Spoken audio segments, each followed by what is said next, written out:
కామారెడ్డి జిల్లా బాన్సువాడ పట్టణంలో నిర్వహించిన దీక్షా దివస్ సన్నాహక సమావేశంలో బీఆర్ఎస్ నేత ఆర్ఎస్ ప్రవీణ్ పాల్గొన్నారు. తెలంగాణ రాష్ట్ర పరిరక్షణ కోసం బీఆర్ఎస్ పోరాటం చేస్తుందన్నారు. కేంద్రంలో అధికారంలో ఉన్న బీజేపీ తెలంగాణలో జరుగుతున్న దాడులపై ఎందుకు స్పందించడం లేదని ప్రశ్నించారు. బండి సంజయ్, రఘునందన్ రావు, కిషన్ రెడ్డి ముఖ్యమంత్రి రేవంత్ రెడ్డికి ప్రొటెక్షన్ ఫోర్స్లా పనిచేస్తున్నారని ఆరోపించారు. తెలంగాణలో విద్యార్థులు విషాహారం తిని ఆసుపత్రుల పాలై చనిపోతుంటే సీఎం మాత్రం హైదరాబాద్కు, ఢిల్లీకి తిరుగుతున్నారని విమర్శించారు.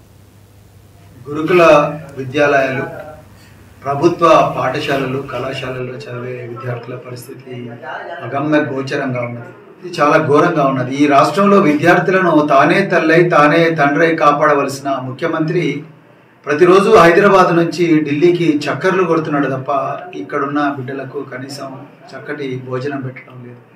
ఈ విషయాన్ని మరి తెలంగాణ హైకోర్టు చాలా సీరియస్గా తీసుకొని ప్రత్యేకించి నారాయణపేట జిల్లాలో వరుసగా 3 విషాహార సంఘటనలు జరిగిన దాన్ని సోమోటోగా కోర్టు స్వీకరించి ఇలా ప్రభుత్వానికి మొట్టికాయలు వేసింది.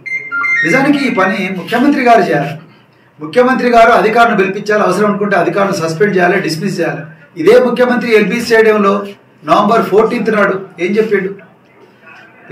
జాతీయ పిల్లల దినోత్సవం నాడు ఏం చెప్పిండు? పిల్లలకి ఎవరైనా నాణ్యత లేని ఆహారం పెట్టినా, విషాహారం పెట్టినా వాళ్ళు ఊచలు లెక్క పెట్టాల్సి వస్తుంది, అంటే జైలుకు పంపిస్తా అని చెప్పి వార్నింగ్ ఇచ్చిన ముఖ్యమంత్రి ఆయన సొంత జిల్లాలో ఏ పాలమూరు బిడ్డ అయితే అని చెప్పుకుంటున్నాడు ముఖ్యమంత్రి, అదే పాలమూరు జిల్లాలో అదే నారాయణపేటలో 3 వరుస సంఘటనలు వారం రోజుల్లో జరిగినాయి. ముఖ్యమంత్రి మాటలు కేవలం నీటి మూటలైనాయి. విద్యార్థులు అయితే ఇంకోవైపు రైతులు ఈరోజు నిర్మల్లో, దిలావర్పూర్లో వాళ్ళ కోపం కట్టలు తెచ్చుకున్నది.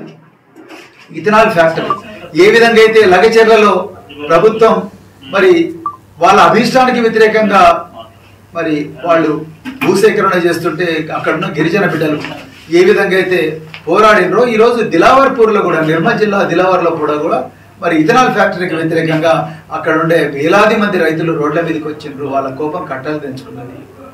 మరి ముఖ్యమంత్రి ఎందుకు చెప్పడం లేదు? తన సొంత నియోజకవర్గంలో ప్రజలకు ఎక్స్ప్లెయిన్ చేయడం లేదు, దిలావర్పూర్లో ఎక్స్ప్లెయిన్ చేయడం లేదు. అధికారులను ముందర పెట్టి, ఒక ఆర్టీఓను ముందర పెట్టి, లేకపోతే ఒక కలెక్టర్ను ముందర పెట్టి మీరు ఏమైనా చేసుకోనండి. ఇంద్రకీలాద్రిపై కొలువై ఉన్న కనకదుర్గ